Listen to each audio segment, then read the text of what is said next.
Resolution 09-11-87, amending the General Manager's Contracting Authority. Mr. General Manager. Thank you, Mr. President, board members.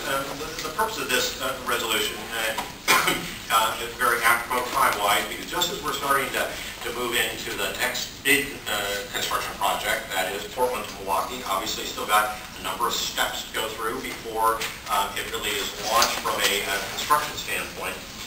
But you're beginning to see more and more actions that are associated with these contracts. And as you know, and as you will see in the last resolution here in a little bit, you have to be able to authorize us to be able to begin the contracting process. That is to, in the resolution that comes in a little bit, to be actually allow us to be able to go ahead with a design-build type of contracting mechanism.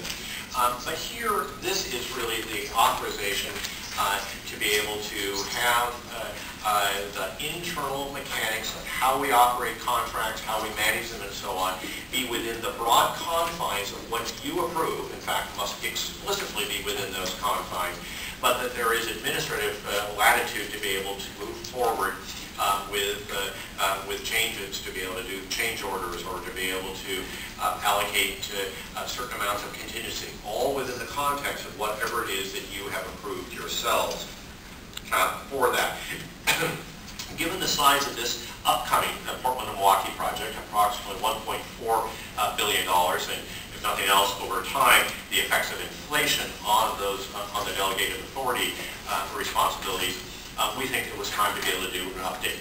Let me highlight one element that's different in this that is important. Right now, on the delegated authority report, we report to you all contracting that's been done under that delegated authority from you. And this, by the way, will continue. That is the place to be able to see the actions we are taking.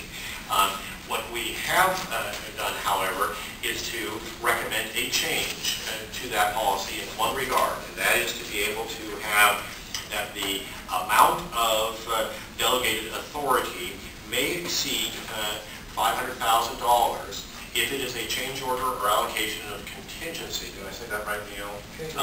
Change order allowance, if it's been something that you have already authorized. This doesn't allow us to go above any level that you've authorized, but because of just the effects of inflation and the size of this project, it would allow us to be able to make change orders that would be in excess of the $500,000. That currently would come to you and only to you.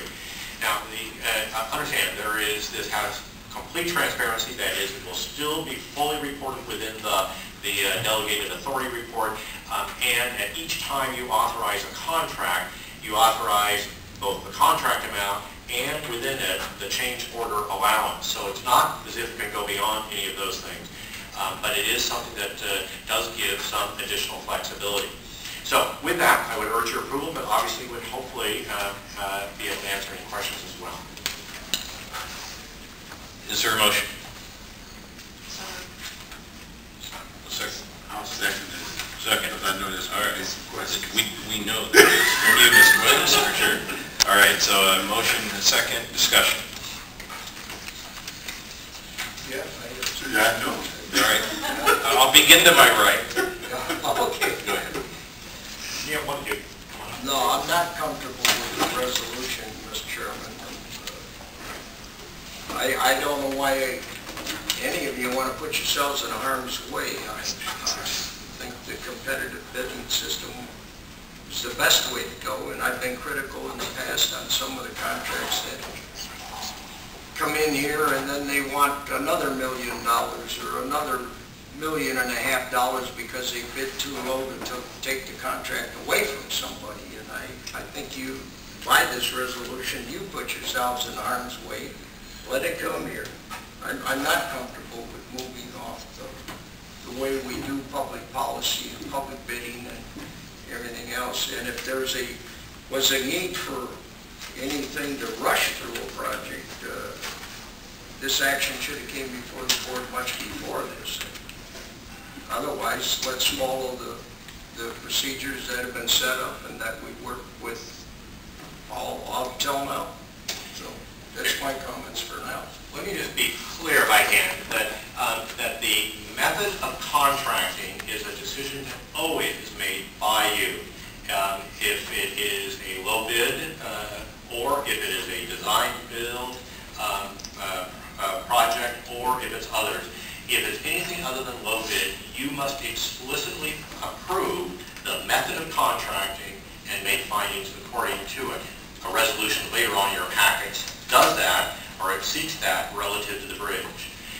This is a fairly narrow issue. It is that if in fact there are typical change orders that are a part of any project, we expect that there will be some changes. It is only whether or not that currently, under all the past practices, have been that those change orders may be granted by the agency under your delegation up to $500,000. The change that's being proposed here is that amount, if already authorized by you for change order, would be in excess of $500,000. And you may still disagree with that, but I'm not trying to, I mean, that's your policy choice on it. But I want to make sure that we're talking about what is a relatively narrow issue